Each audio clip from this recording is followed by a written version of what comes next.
Hello दोस्तों, स्वागत है आप सबका physics show with AK sir में। मेरा नाम है अदनान और आज हम पढ़ेंगे image formation by convex mirror using ray diagram. पिछली क्लास में हमने देखा था what are the characteristics of image form by concave mirror using ray diagram, और 6 पोजीशन ऑफ ऑब्जेक्ट्स के लिए हमने देखा था कि इमेज की जो कैरेक्टरिस्टिक्स है वो सारी डिफरेंट है। फिर हमने उनको एनसीईआरटी से भी वेरीफाई किया था, जो ऑब्जर्वेशन टेबल एनसीईआरटी में देखा है उससे हमने वेरीफाई किया था, और हमने ये पाया कि हमारी जो इमेज की कैरेक्टरिस्टिक्स निकल के आ रही है वो एनसीईआरटी से बिल्कुल मैच कर रही है। ठीक है, आप लोगों को अगर इसका स्क्रीनशॉट लेना है तो ये मैंने यहाँ पे अभी ड्रॉ करा हुआ है, हटाया नहीं है। आप इसका स्क्रीनशॉट ले सकते हैं पॉज करके। ठीक है, तो आप अब कॉन्वेक्स मिरर के केस में आप देख सकते हैं कि मेरे पास ऑब्जेक्ट की सिर्फ दो ही पोजीशन। ऐसा क्यों? क्योंकि जो मेरा फोकल पॉइंट और सेंटर ऑफ कर्वेचर है वो बिहाइंड द मिरर जा चुका है। तो ऑब्जेक्ट दो ही जगह हो सकता है, तो मैं उसको इन्फिनिटी पे रखूंगा या फिर मैं उसको anywhere between infinity and pole रख सकता हूँ। ठीक है, शुरू करने से पहले आप लोगों से मेरा रिक्वेस्ट है कि अगर आप लोगों को मेरे वीडियोस अच्छे लग रहे हैं तो प्लीज़ आप मेरे वीडियोस को लाइक कीजिए, चैनल सब्सक्राइब कीजिए और ज़्यादा से ज़्यादा लोगों तक मेरे वीडियोस को पहुंचाइए, शेयर कीजिए। मैंने आपको पहले भी कहा था, मैं फिर से कहूँगा कि जितना ज़्यादा मुझे आप लोगों का प्यार और सपोर्ट मिलेगा मैं उतनी ही मेहनत से आपके लिए नए और बेहतरीन वीडियोज़ बनाता रहूँगा। तो अब बिना समय बर्बाद किए लेट्स स्टार्ट। तो if object is eight infinity तो उसके लिए मैंने क्या बताया था कि जो मेरी रेज आएगी वो कैसी आएगी, parallel to the principal axis आएगी।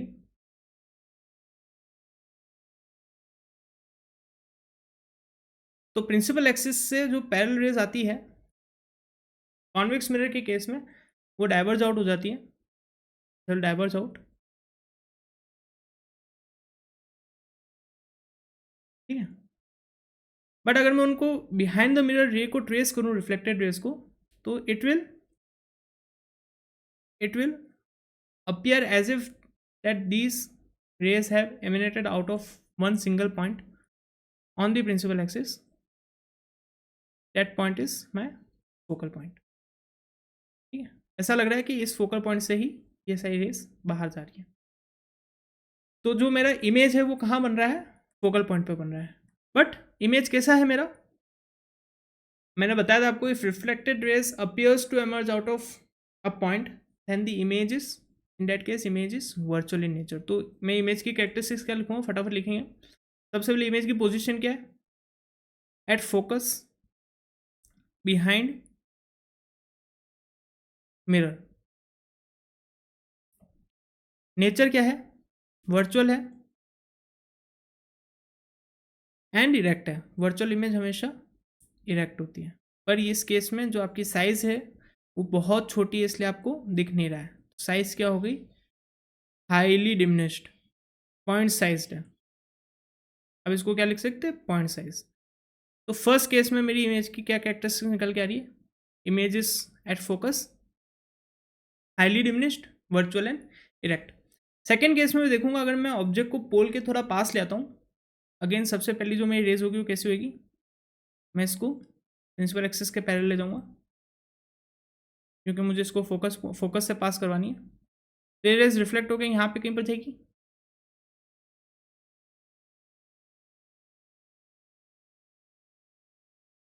और दूसरी मेरी कहाँ जाएगी? सेंटर ऑफ कर्वेचर से पास करेगी। इसको मैं डायरेक्ट करूँगा किधर? ये डायरेक्ट किधर हो रही है? अगर आप इसको देखेंगे तो ये सेंटर ऑफ कर्वेचर की ओर डायरेक्टेड है, ऐसे। ठीक है, तो ये सेंटर ऑफ कर्वेचर की ओर जो मैं इमेज को डायरेक्ट करूँगा वो मेरी रिफ्लेक्ट होने के बाद सेम पाथ रिट्रेस कर देगी। और मैं जो इस रिफ्लेक्टेड रे को मैं अगर पीछे की ओर डायरेक्ट करूँगा तो it will be as if it is emerging out of focus. तो जो मेरा पॉइंट ऑफ इंटरसेक्शन वो बिहाइंड द मिरर यहाँ पे आ रहा है, तो मेरी इमेज यहाँ पर ही बनेगी। अगेन इमेज कैसी है मेरी? पोजीशन क्या है इमेज की? Between pole and focus, behind the mirror, behind mirror. और नेचर क्या है? Virtual again and erect. और साइज क्या है? ऑब्जेक्ट के कंपेरिजन में आप देख सकते हो ऑब्जेक्ट बड़ा लग रहा है, तो साइज क्या होगी? डिमिनिश्ड। लेकिन प्रीवियस केस से कंपेयर करेंगे तो आप ये क्या दो चीज़ ऑब्जर्व कर सकते हैं। आप इसमें दो चीज़ ऑब्जर्व करेंगे पिछले केस से कंपेयर करके। ठीक है, एक तो जैसे मैं ऑब्जेक्ट को आगे ले जा रहा हूँ, तो पहले इन्फिनिटी पे तो ऑब्जेक्ट की जो साइज थी वो एकदम पॉइंट साइज थी, लेकिन पोल से पास आता है तो ऑब्जेक्ट बड़ा हो गया, yet it is smaller than the object itself, but image की साइज जो है वो बड़ी हो गई है पिछले केस के कंपेरिजन में। ठीक है, और साथ ही साथ आप देख सकते हैं कि पिछले केस में जो मेरा इमेज है वो फोकल पॉइंट पे एग्जैक्टली बन रहा है, जैसे जैसे मैं ऑब्जेक्ट को पोल के पास ला रहा हूँ तो मेरा इमेज भी पोल के पास ही आता जा रहा है। ठीक है, तो ये दो ऑब्जर्वेशन आपको ऑब्जर्वेशन आपको नोट कर देने चाहिए कि जैसे मैं ऑब्जेक्ट को आगे की ओर ले जा रहा हूँ, जैसे मैं ऑब्जेक्ट को आगे की ओर ले जा रहा हूँ, ठीक है, तो मेरा इमेज भी मिरर के पास आ रहा है, मतलब ऑब्जेक्ट जैसे जैसे मिरर के पास यूज मूव कर रहा है, इमेज भी मेरा मिरर के पास ही मूव करेगा। ठीक है, ये मैंने ऑब्जेक्ट के मोशन को बताया कि मैं ऑब्जेक्ट को धीरे धीरे पास ला रहा हूँ, तो इमेज कैसे मूव कर रहा है, इमेज भी मिरर के पास मूव कर रहा है, और साथ ही साथ इमेज की साइज कैसी बढ़ती जा रही है, but it will always remain smaller when compare to the object itself. ठीक है, तो सेम सेम चीज़ को हम एक बार इसमें देख लेते हैं, एनसीईआरटी में। एनसीईआरटी क्या कह रहा है, हम सेम चीज़ को एनसीईआरटी में देख लेते हैं। ये हमने पढ़ लिया था, वह कॉन्वेक्स मिरर पे आ जाते हैं डायरेक्ट, ये हम दे चुके हैं। Image formation bye concave mirror भी हमने देख लिया।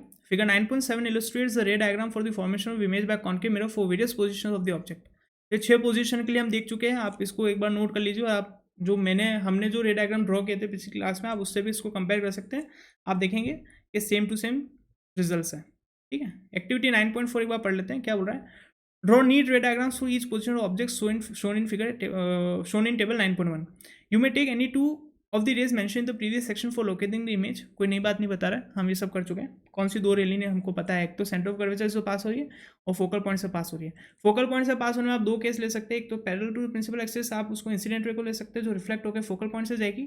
दूसरी केस में आप क्या कर सकते हैं, या तो आप ये कर सकते हैं, या तो आप ये भी कर सकते हैं कि आप इंसिडेंट रे को फोकल पॉइंट से पास करिए, तो उसको रिफ्लेक्ट करके आपको प्रिंसिपल एक्सिस से पैरेलल यूज़ करना पड़ेगा। और अगर पिछली केस में हम एक और बार वापस देखें, एक पॉइंट था तो अगर आप लोगों ने नोटिस किया कि जब हम इस केस सी पे आए थे सेंटर ऑफ कर्वेचर वाले, तो आप इधर देख सकते हैं कि इधर ना मैंने दोनों रेस जो ली है वो मैंने फोकल पॉइंट से ही पास करवाई है। क्यों? क्योंकि अगर मैं यहाँ से पॉइंट को एक सेंटर ऑफ कर्वेचर से रे को पास कराता तो वो मिरर पे कभी जा ही नहीं रही, क्योंकि वो perpendicular to the principal axis जा रही है, वो मिरर से कभी भी मिरर तक पहुंचेगी नहीं, वहाँ से रिफ्लेक्ट ही नहीं करेगी। इसलिए मैंने जो दोनों केस लिए वो मैंने फोकस से ही लिए। एक बार मैंने उसको पैरेलल टू प्रिंसिपल एक्सिस ले जाके रिफ्लेक्ट करवा के फोकस से पास करवाया, दूसरी बार में मैंने उसको फोकस से पास करवा के रिफ्लेक्ट करके प्रिंसिपल एक्सिस से पैरेलल ले लिया। तो ये सिर्फ इसी केस में ऐसा होगा, क्योंकि इस केस में ऑब्जेक्ट के पास कोई ऑप्शन नहीं है, मतलब मेरे पास सेंटर ऑफ कर्वेचर वाला ऑप्शन ही खत्म हो गया। फिर से एनसीईआरटी पे आ जाते हैं। Tablet the results in a convenient format, तो ये हम सब कर चुके हैं। ठीक है, यूजेस ऑफ कॉन्केव मिरर इसको हम देखेंगे। ठीक है, अब एक बार आ जाता है हम image formation by convex mirror. We studied the image formation by convex mirror. Now we shall study the formation of image by convex mirror. Take a convex mirror, hold it in one hand, hold a pencil in an upright position in the other hand. Observe the image of the pencil in the mirror. Is the image erect or inverted? Is it diminished or enlarged? Move the pencil away from the mirror slowly, thus the image becomes smaller or larger. Repeat this activity carefully. State whether the image will move closer to or farther away from the focus as the object is moved away from the mirror. तो हम ये चीज़ देख चुके हैं कि जैसे जैसे मैं ऑब्जेक्ट को मिरर के पास ला रहा हूँ तो मेरा जो इमेज है वो भी फोकल पॉइंट से मिरर के पास आ रहा है। मतलब अगर ये चीज़ उल्टा बोल रहा है, अगर मैं ऑब्जेक्ट को दूर ले जाऊँगा मिरर से तो मेरा इमेज भी इमेज मेरा पहले फोकल पॉइंट और पोल के बीच में होगा और धीरे धीरे धीरे धीरे वो फोकस की ओर मूव करेगा। एट द एंड जब इमेज मेरा ऑब्जेक्ट मेरा इन्फिनिटी पे पहुंच जाएगा तो इमेज भी मेरा फोकस पे पॉइंट साइज का बन जाएगा, फोकस के पीछे इमेज नहीं जाएगी। मतलब कॉन्वेक्स मिरर के केस में इमेज हमेशा पोल और फोकल पॉइंट के बीच में ही बनेगी, और लास्ट केस ऐसा है जिसमें वो अगर मैं इमेज ऑब्जेक्ट को एकदम इन्फिनिटी पे ले गया तो वो फोकस पे आके इमेज बन जाएगी, उसके पीछे नहीं जाएगी। ठीक है, और साइज भी हमने देखा कि जैसे जितना मिरर के मैं उसको पास ले जा रहा हूँ उतना वो और उतनी उसकी साइज़ बड़ी है, और जितना मैं उसको मिरर के दूर रख रहा हूँ उतनी उसकी साइज़ छोटी है, लेकिन ऑब्जेक्ट के कंपेरिजन में हमेशा मेरा इमेज डिमिनिश्ड आएगा। मैं बार बार रिपीट कर रहा हूँ ताकि आपको एकदम इसको माइंड में ये चीज़ आपकी इम्प्रिंट हो जाए। ठीक है, We consider two positions of object for studying the image formed by a convex mirror. First is when the object is at infinity, and the second position is when the object is at a finite distance from the mirror. The ray diagrams for the formation of image by a convex mirror for these two positions of the object are shown in figure 9.8. The results are summarized in table 9.2. तो ये दोनों ही figure हमने भी बनाए हैं, और 9.2 में हम देख लेते क्या है। ऑब्जेक्ट जब इन्फिनिटी पे है तो मेरा इमेज कहाँ बन रहा है, फोकल पॉइंट पे बन रहा है, बिहाइंड द मिरर बन रहा है, size highly diminished point size हमने भी सेम चीज़ बताई, और वर्चुअल एंड इरेक्ट। ठीक है, बिटवीन इन्फिनिटी एंड पोल में मैंने देखा कि इमेज की पोजीशन है वो कहाँ पे आ गई, पोल और फोकल पॉइंट के बीच में आ गई, behind the mirror still size of image is diminished yet larger compared to when image was object was at infinity. Nature of image is still virtual and erect. You have so far studied the image formation by plane mirror, a concave mirror, and a plane mirror, a concave mirror, and a convex mirror. Which of these mirror will give full image of large object? Let us observe to an activity. ठीक है, इसके बाद ये activity बता रहा है और आगे हम देख रहे हैं यूजेस ऑफ कॉन्वेक्स मिरर। तो इस एक्टिविटी को हम पढ़ेंगे। सबसे पहले आ जाते हैं हम यूजेस ऑफ कॉन्केव मिरर पे। ठीक है, uses of concave mirror. Concave mirrors are commonly used in torches, searchlights, and vehicle headlights to get powerful parallel beams of light. They are often used as shaving mirrors to see a large image of the face. The dentist uses concave mirror to see large image of the teeth of the patient. Large concave mirrors are used to concentrate sunlight to produce heat in solar furnaces. क्या बोल रहा है, ये आपको uses of concave mirror बता रहा है। तो कॉन्केव मिरर के केस में हमने 6 पोजीशन देखी थी, लेकिन हमारे काम के इसमें जो प्रैक्टिकल एप्लीकेशन में हम जो मोस्टली यूज़ करते हैं वो सिर्फ इसमें से 3 पोजीशन यूज़ कर सकते हैं। तो 3 पोजीशन कौन सी मैं आपको बताता हूँ, अभी देखिए। सबसे पहली पोजीशन है ये, दूसरी पोजीशन है ये, और तीसरी पोजीशन है, ठीक है। क्यों ऐसा है हम इसको देखते हैं। जितने भी यूजेस हैं हम उसको क्या करेंगे, सेग्रीगेट करेंगे, और हम देखेंगे कौन सी पोजीशन में क्या एप्लीकेशन आ रहा है। ठीक है, कॉन्केव मिरर के लिए देखते हैं।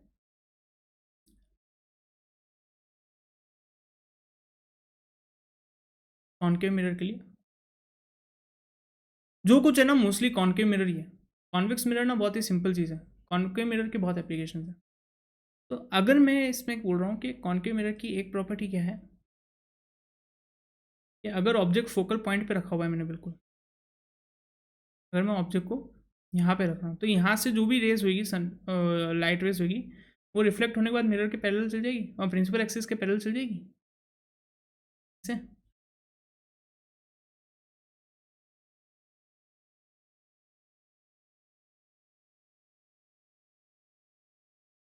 ठीक है, ये सारी रेज है कैसी जा रही है, ये मैं इसको जितनी भी रेज ऑब्जेक्ट्स हैं, ऑब्जेक्ट से जितनी भी रेज हैं, ये रिफ्लेक्ट होने के बाद प्रिंसिपल एक्सिस के पैरेलल जा रही है। इस प्रॉपर्टी को हम कहाँ यूज़ करते हैं, इस प्रॉपर्टी को हम यूज़ करते हैं टॉर्च में, टॉर्चेस, व्हीकल हेडलाइट,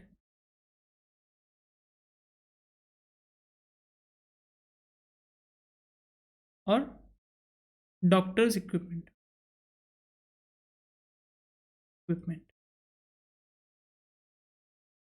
तो टॉर्चेज और व्हीकल हेडलाइट में आप देखेंगे, आपने अगर कभी टॉर्च को खोल के देखा हो बचपन में, हम सब ने टॉर्च को एक बार तो खुला ही है, तो आप उसमें देखेंगे कि ऐसा ही एक रिफ्लेक्टर होता है अंदर की ओर, सिल्वर सिल्वर सिल्वर आपको दिखता होगा, चमकीला एकदम, है ना।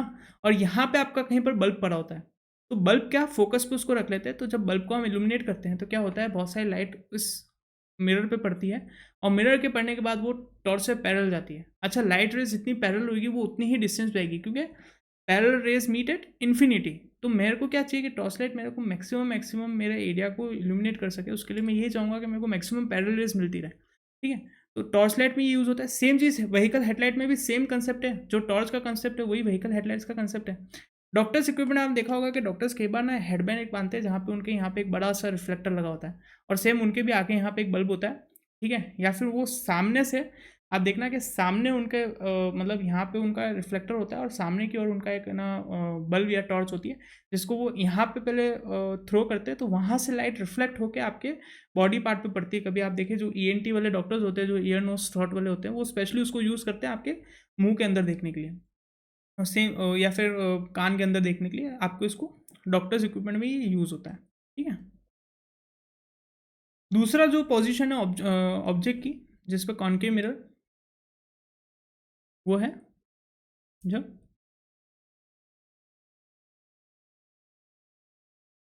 मेरी ऑब्जेक्ट इन्फिनिटी पे। अब ऑब्जेक्ट इन्फिनिटी पे एक ही मतलब है, अगर ऑब्जेक्ट इन्फिनिटी पे तो क्या मतलब है उसका, मैं सन की बात कर रहा हूँ। तो अगर मुझे सन की एनर्जी को कंसंट्रेट करना है, उसके लिए बेस्ट है कि मैं कॉनकेव मिरर यूज़ करूँ, ठीक है। अगर क्योंकि सन से बहुत सारी जो पैरेलल रेज आएगी, अगर मैं कॉनकेव, क्योंकि ये बहुत ही बिखरी हुई है, ये बहुत ही ज़्यादा एरिया में फैली हुई है, मैं अगर इसको कंसंट्रेट कर देता हूँ एक पॉइंट पे, फोकल पॉइंट पे,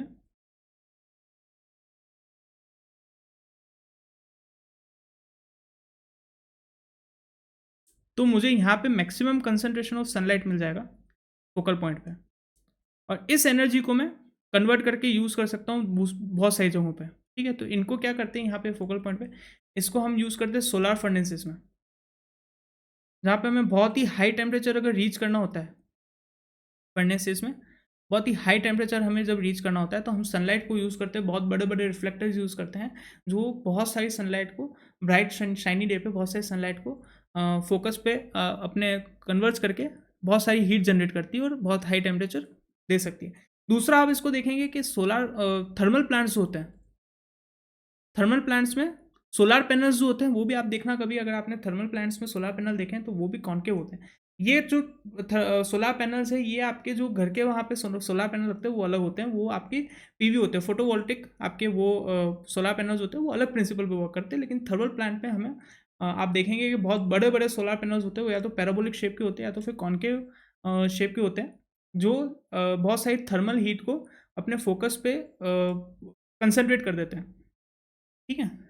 और फिर यहाँ पे क्या होता है, इनके फोकस पे आप देखना कि उसके फोकस में हमेशा एक रिसीवर बना होता है, जिस रिसीवर में या तो कोई लिक्विड होता है, या तो वाटर होता है, या तो कोई ऑयल ऑयल होता है, जो वो थर्मल एनर्जी को कैप्चर करता है, उससे हीट होकर उस फ्लूइड में मूवमेंट होता है, जिसके थ्रू टर्बाइन मूव करा के वो उसको इलेक्ट्रिक एनर्जी में कन्वर्ट करते हैं। तो इनडायरेक्ट थर्मल एनर्जी को वो इनडायरेक्टली इलेक्ट्रिकल एनर्जी में कन्वर्ट करते हैं। तो बड़े बड़े थर्मल प्लांट्स में ये यूज़ होता है, ठीक है।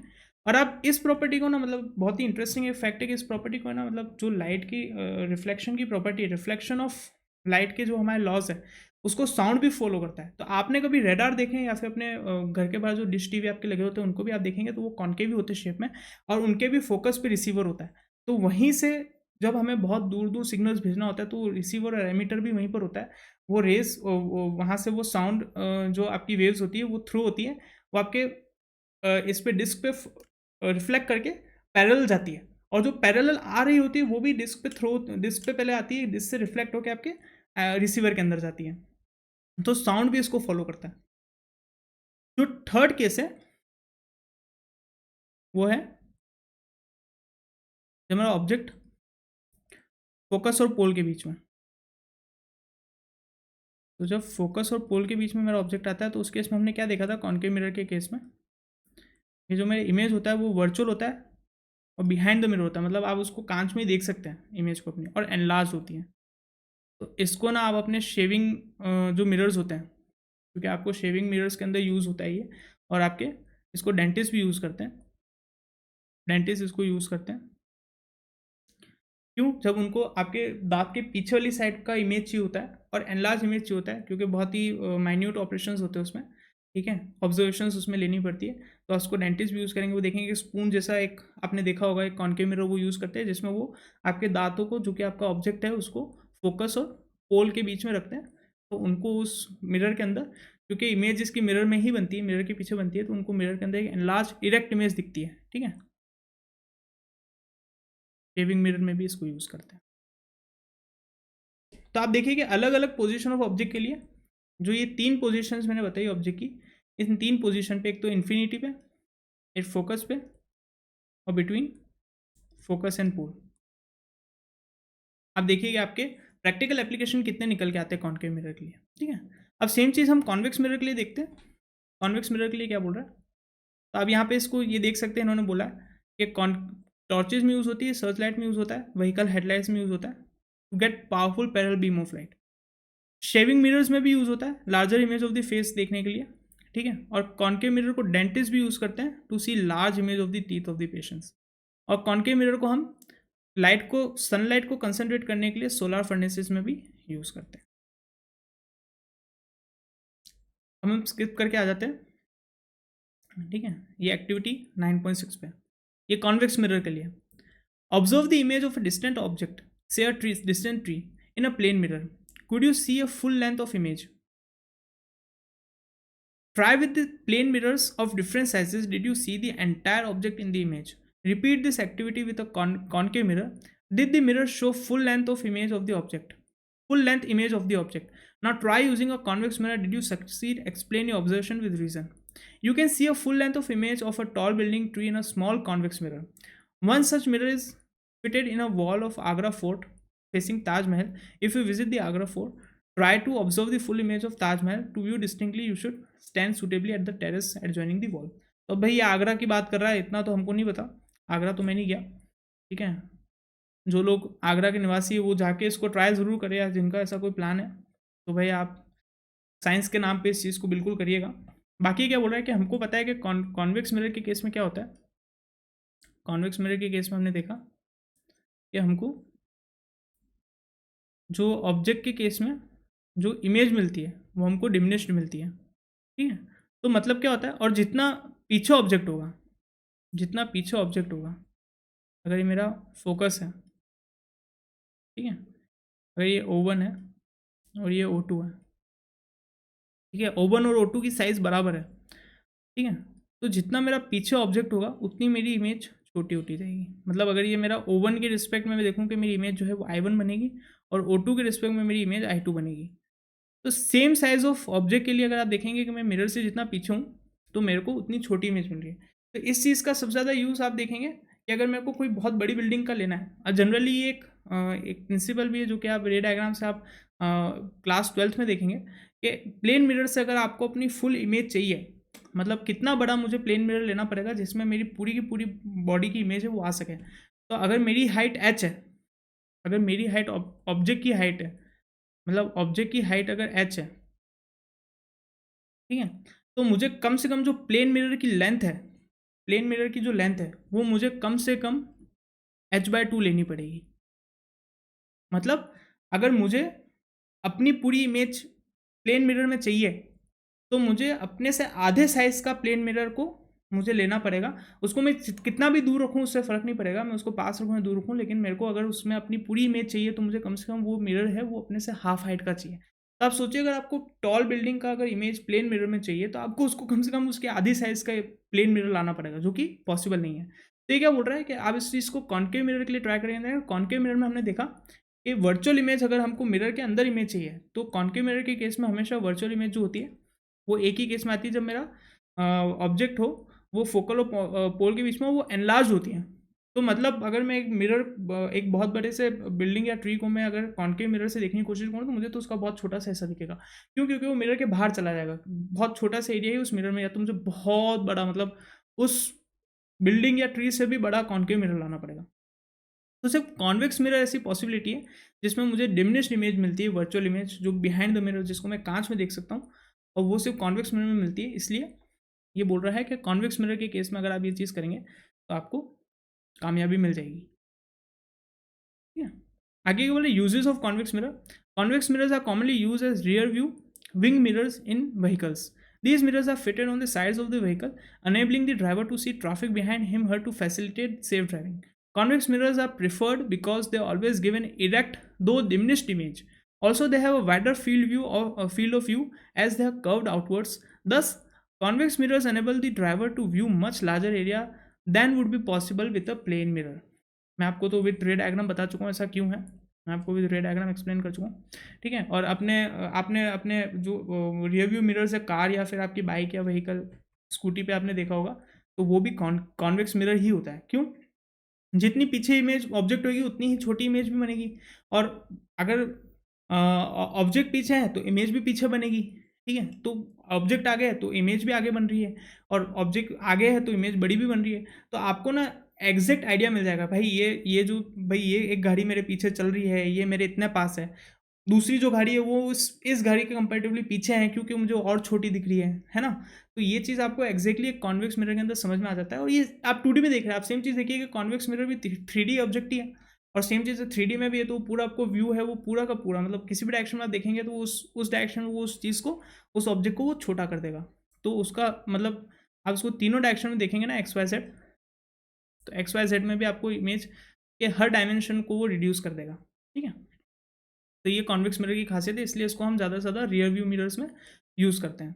तो कॉन्वेक्स मिरर के केस में एक ही एप्लीकेशन निकल के आती है, इसलिए मैं बोलता हूँ कॉन्वेक्स मिरर बड़ी प्यारी चीज़ है, क्योंकि आपको ज़्यादा परेशान नहीं करती है, इसको याद करने का मतलब ज़्यादा चक्कर ही नहीं है, ठीक है। रियर व्यू मिरर्स में ये यूज़ होती है, ठीक है। और भाई आगरा वाले जो है वो आगरा वाला जाके देखना, मेरे को भी बताना कैसा है, फोटो खींच के मुझे भेजना अगर आप में से कोई जा रहा है तो, ठीक है। अब हम आगे एक बार देखते हैं, मैं देख रहा हूँ कि एनसीईआरटी में कुछ क्वेश्चन आंसर दे रखे हैं, वो क्या है। तो हमारा एक बार तो रे डायग्राम के पॉइंट ऑफ व्यू से अगर हम देखें तो हमारा कॉन्केव और कॉन्वेक्स मिरर आपका अंडरस्टैंडिंग पॉइंट ऑफ व्यू से अब मुझे बहुत उम्मीद है कि आपका क्लियर हो चुके हैं, और आपके जो भी डाउट्स है आप उसको प्लीज़ कमेंट सेक्शन में पूछ सकते हैं। साथ ही साथ आप प्रीवियस वीडियोस भी, मैं उम्मीद कर रहा हूँ कि आपने अपना कोई भी पेंडिंग आपका बैकलॉग नहीं है, अगर आप है तो उसको क्लियर कीजिए। और क्योंकि नेक्स्ट हम जब मूव करेंगे तो हम मिरर फॉर्मूला पे आने वाले हैं, जिसमें बहुत सारे न्यूमेरिकल्स आपके बनते हैं, ठीक है। और मज़ा भी आता है, एक बार समझ में आ जाता है ना, तो ये फॉर्मूले से सॉल्व करने में जब आंसर बन के आता है ना तो बहुत मज़ा आता है। मतलब आप देखोगे कि आपसे जब फिजिक्स में सवाल बनने लगेगा ना, तो एक अलग लेवल पे सेटिस्फेक्शन मिलता है उसका। ये क्वेश्चन पूछ रहा है अपन से, अपन इसको आंसर करने की कोशिश करते हैं। क्या पूछ रहा है? Define the principal focus of concave mirror. तो मैं आपको बता चुका हूँ principal focus of concave mirror क्या है। वो concave mirror principal focus is a point on which rays coming from infinity parallel to the principal axis after reflection from the concave mirror converges on the principal axis. This point, real point of convergence for the concave mirror is known as the focal point or the principal focus of the concave mirror. Description में मैंने आप लोगों के question answers की जो link है, drive link है, वो मैंने अपलोड कर रखी है। उसके अंदर मैंने ऐसे जितने भी क्वेश्चन है अपनी तरफ से बना के उनको मैंने पहले ही अपलोड कर दिया, आप प्लीज़ उनको याद कीजिए, ठीक है। अगला क्वेश्चन देखते हैं। The radius of curvature of spherical mirror is 20 centimetre, what is it's focal length. बहुत ही आसान क्वेश्चन है, आपको पता है फॉर्मूला है मेरा आर इक्वल टू 2f, या फिर अगर मैं डायरेक्ट लिखूँ, जो फोकल पॉइंट होता है वो एफ होता है, वो r/2 होता है, ठीक है। और आर क्या है इस केस में 20, तो 20/2 इक्वल टू 10 सेंटीमीटर। तो मेरा फोकल लेंथ क्या हो जाएगा 10 सेंटीमीटर, ठीक है। स्फेरिकल मिरर का कॉन्केव हो कॉन्वेक्स हो भाई, फॉर्मूला हमारा सेम है। Name a mirror that can give you an erect and enlarge image of an object. भाई इरेक्ट एंड एनलार्ज, एक बार हम वापस हमारे रे डायग्राम्स पे आ जाते हैं। तो इरेक्ट एंड एनलार्ज आपको किस में मिल रहा है भाई? कॉन्वेक्स मिरर में तो आपको हमेशा डिमिनिश्ड मिलता है। कब से हम रट लगा रहे हैं, diminished diminished diminished. Concave mirror में होता है क्या इरेक्ट एंड एनलार्ज? सोच के देखिए कौन से केस में होता है इरेक्ट एंड एनलार्ज।